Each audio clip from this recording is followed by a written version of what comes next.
This happened when I was around 15 years old, back in 2015. My parents went to the casino that night, so it was just me and my dog, a black Labrador named Daisy, home alone. Around 11 p.m., I was chatting with some friends online and watching videos. Suddenly, Daisy started barking furiously toward the living room. I thought maybe my parents had come home, but after a minute passed and I didn't hear the front door open, I got up and went to the living room to check. Daisy was facing the window that looked out onto our driveway, still barking. I couldn't see anything out there. It was pitch black. There was only one car in the driveway, so I knew my parents weren't home yet. I figured Daisy heard a neighbor's car or someone driving by. We lived right off a busy main road. I went back to my desk and continued chatting. But over the next 5 minutes, I kept feeling like I was hearing strange noises around the house. Daisy would stop barking for a while, then start again. Just as I was about to get up to calm her down, I swear I heard knocking, or maybe a soft scraping, at the living room door. I slowly walked back to the living room to check through the window. Still nothing. Anxiety was starting to creep in. I was too scared to look through the peephole, afraid I might see a face staring back.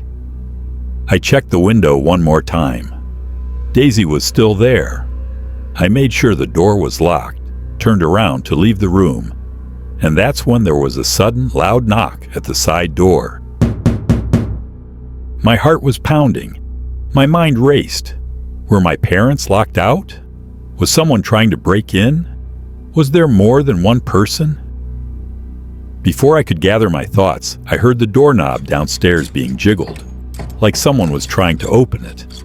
Our basement was right beneath the house, and the door to it was pretty well hidden. To get there, someone would have to walk all the way around to the backyard and go under the deck.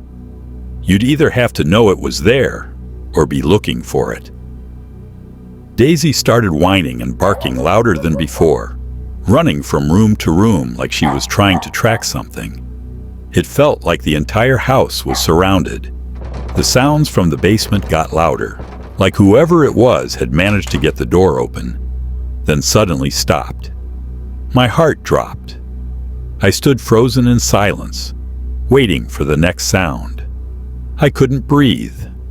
Then, like a bullet, Daisy bolted down the stairs, growling viciously at whatever was down there. Daisy was the sweetest Labrador. She wouldn't hurt a fly.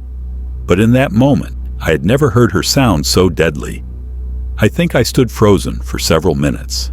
Finally, my fight-or-flight instincts kicked in when I realized Daisy had gone silent. I called her back upstairs and locked the inside door that led to the basement. I grabbed the landline phone — we didn't have cell service in that part of the house back then — and ran with Daisy to my parents' bedroom closet, where one of our guns was kept. I sat there, armed and ready, nearly dialing the police, when suddenly I heard the front door open. Daisy ran out of the closet. I shouted, "No!" after her, but then I heard my parents' voices. I ran to the living room to find them petting Daisy and looking at me like I was crazy. I spent the next several minutes telling them everything that had happened that night. My mom was terrified, and my dad spent the next hour searching the entire house, inside and out, with a gun in his hand. He didn't find anything. I didn't sleep that night. The next afternoon, there was a knock on the front door. My heart jumped into my throat, and I instinctively ran to another room. My dad answered the door and found Uncle Marc standing there, holding an envelope. Uncle Marc was off, to say the least. He always treated my aunt badly and acted super weird around kids and cousins during family gatherings. Nothing illegal that we knew of, but there was something about him that made people avoid him. Ever since I was little, I always felt a bit uneasy whenever he talked to me. I can't recall anything specific he ever said, but his overall demeanor made everyone uncomfortable. Even the adults said they got a weird vibe after spending too much time around him. I played softball, and his daughter, my cousin Sarah, played in a league a few years below me.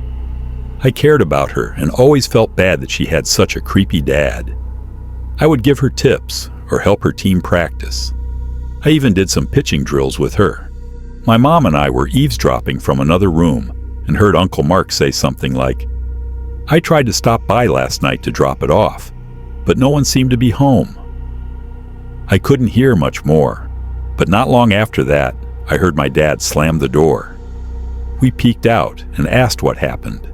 My dad, his face shaking with anger, said that it had been Uncle Marc walking around the house last night, trying to get in.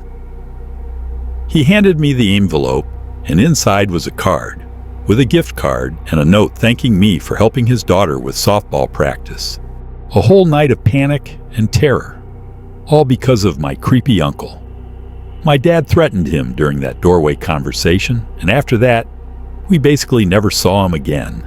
Thinking back on it now, I'm at least grateful that I found out who it was.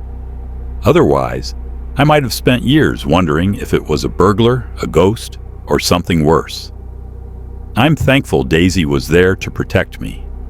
She must have scared him off when he tried to get in through the basement. But still, I have so many questions. What was he really thinking? Why did he come by so late at night to drop off a card? Why didn't he understand we weren't home when no one answered the door? Why didn't he try calling the house first? And worst of all, what would have happened if he had actually made it inside?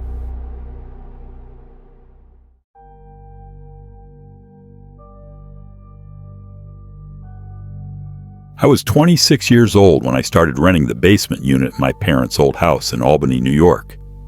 It was a large home, built around the 1920s, surrounded by dense trees that made the nights feel even more isolated. My parents had been traveling a lot since taking early retirement and buying a small cabin in Vermont. So the main house was usually empty for weeks at a time. Instead of paying for an expensive apartment in the city, I thought it would be more economical to live there while working remotely as a graphic designer. The basement unit was decent enough. It had its own side entrance that led directly into a small living room, then a tiny kitchen, bedroom, bathroom, and access to the laundry area. The only connection to the main house was an old wooden staircase with a door that could be locked from the basement side. I usually felt safe living alone until that weekend happened. On Friday night, I invited two of my friends, Liam and Marcus, over to watch a basketball game. We'd been close since college, and they agreed to stop by after work. Since the basement fridge was too small, I stored some food and beers in the upstairs kitchen. When they arrived, we played music loud enough to fill the space. Knowing my parents wouldn't be home until the following week, I left the basement staircase door unlocked for the night. We watched, drank, and laughed. No one got seriously drunk, but enough to make them decide to crash at my place. The sofa in the living room was big enough for two. Around 2 a.m., we all went to sleep. But around 4 a.m., I woke up.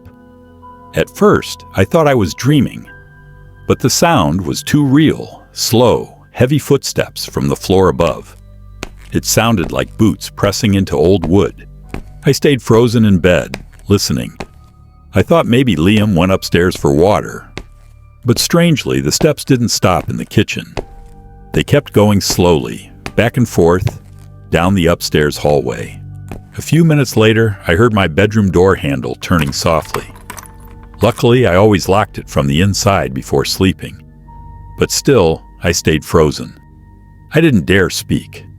I just shut my eyes and hoped whoever it was would go away. By morning, Liam had already left for his part-time job. Marcus was still asleep on the couch. When I asked if he went upstairs, he shook his head and yawned, saying he didn't even know where the stairs were. I tried not to panic. Maybe I was just being paranoid.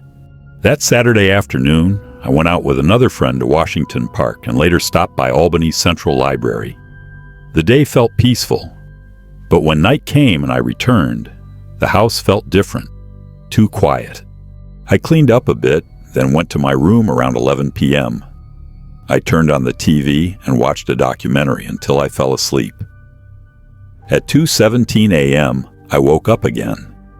This time not because of footsteps, but because I saw a shadow under my bedroom door. I held my breath. The shadow stood still for several seconds. Then the doorknob started to turn again, slowly, and stopped. Not long after, I heard a soft knock, 3 times. I grabbed my phone and started messaging family and friends, hoping someone would reply with something like, "It's me, don't worry." No one did. Shaking, I reached for a wooden stick I kept under the bed and crept behind the wardrobe.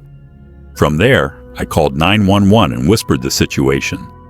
The dispatcher told me to stay on the line and said officers were on their way. A few minutes later, a gentle knock on my bedroom window startled me. The police had arrived. I passed the basement key through the window, and they came in. 2 officers searched the downstairs unit. No one was there. We went up to the main house. Lights were turned on, room by room. The living room, empty. The kitchen, empty. But when they opened my parents' master bedroom, there was a loud sound, a closet being shoved aside, and a man screaming like a trapped animal. One of the officers yelled, "Hands in the air!" I stood in the hallway, watching as they pulled out a tall, skinny man, filthy, wearing a torn black jacket and ragged pants. His eyes were wild, restless.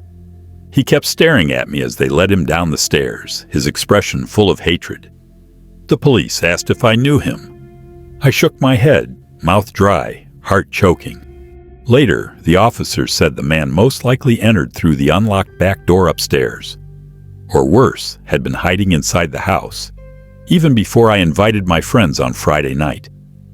Sneaking around silently, waiting for a moment I'd be alone. And maybe he'd been watching me for 2 nights. Since he wasn't armed and hadn't stolen anything, the police said I could file a formal report if I wanted to press charges. After talking it over with my parents by phone, we decided not to. That night I stayed at a small hotel near downtown. Ever since that incident, I've never left a door unlocked again, not even for a few minutes. And I've never truly felt safe alone in a house again. Because the scariest part isn't the footsteps, it's how long he was there, without me knowing.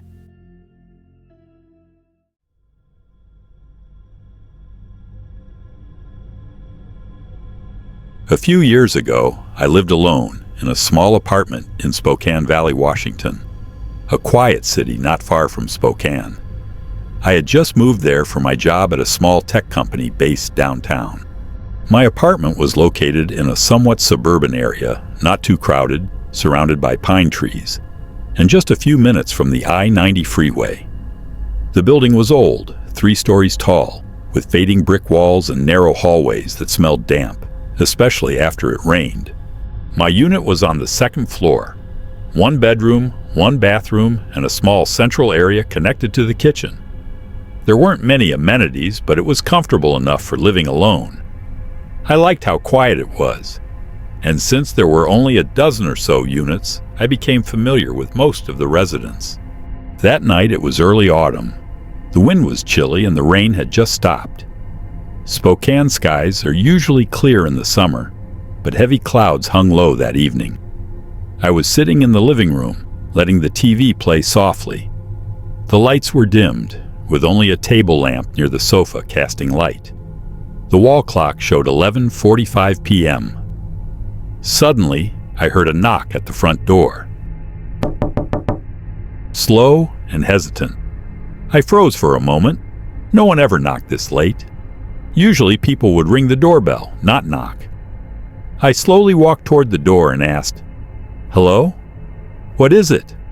A man's voice answered from the other side, flat but trying to sound friendly. "Sorry to bother you. I live at the end of the hall. My Wi-Fi is down and I do not have a cell signal. Can I use your Wi-Fi for just a moment?" He sounded normal, polite, but there was something about his voice that made my skin crawl. I had lived here almost a year. I was sure I knew everyone on this floor, at least by face. I didn't recognize this voice. I asked, "Which unit?" He answered quickly, "The one at the very end on the right." Gray door. Something immediately felt off. As far as I knew, the door to the end unit was dark green, not gray. I grew more suspicious. "Sorry, I'm not comfortable opening the door this late to someone I don't know," I said. "Maybe try another unit." He tried to sound calm. "I understand. I just need it for a second. I can stay outside the door if you don't want me to come in." I swallowed hard. The whole thing felt stranger by the second. Who knocks on a stranger's door near midnight just for Wi-Fi? In Spokane Valley, people value privacy and boundaries. "I can't help. Sorry," I said firmly and waited. Silence for a few seconds. Then I heard slow footsteps moving away. I didn't move. I just stood there, pressed against the door. After about a minute, I slowly opened the door just a crack and peeked into the hallway. The lights were dim, and a soft electric hum filled the quiet night air. I saw him. The man was walking away, not stopping at any unit. He was short, wearing a black jacket with dark hair. He walked straight to the elevator and pressed the button. A moment later, the doors opened and he stepped inside. I closed the door, my heart racing. I was right. He didn't live here. I walked to my bedroom window, which faced the guest parking area at the front of the building. In Spokane Valley, resident parking is in the basement or behind the building, while guest parking is in the front near the street. There were usually just a few cars there, and I was familiar with most of them. A few minutes later, I saw the man exit through the building's front door. He crossed the sidewalk and walked toward an old sedan, a Corolla or early 2000s Civic, dull gray in color. He got in, started the engine, and slowly drove off toward Sullivan Road. I stood frozen behind the curtain. A chill crept up my neck. He wasn't a resident. There was no doubt about that. And if he only wanted to use Wi-Fi, why did he leave the building right after I turned him down? Why didn't he try knocking on other doors? The most disturbing part, how did he get inside the building?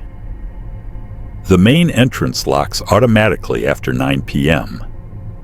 The only explanation is he slipped in behind another tenant without being noticed. After that night, I never saw that man again, not once.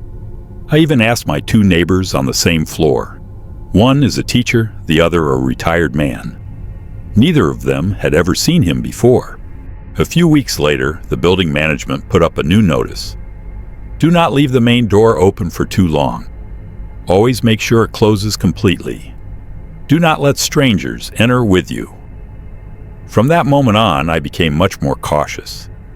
Anytime I heard noises outside or an unexpected knock, I made sure my door was firmly locked. I even installed a peephole camera and an extra door sensor.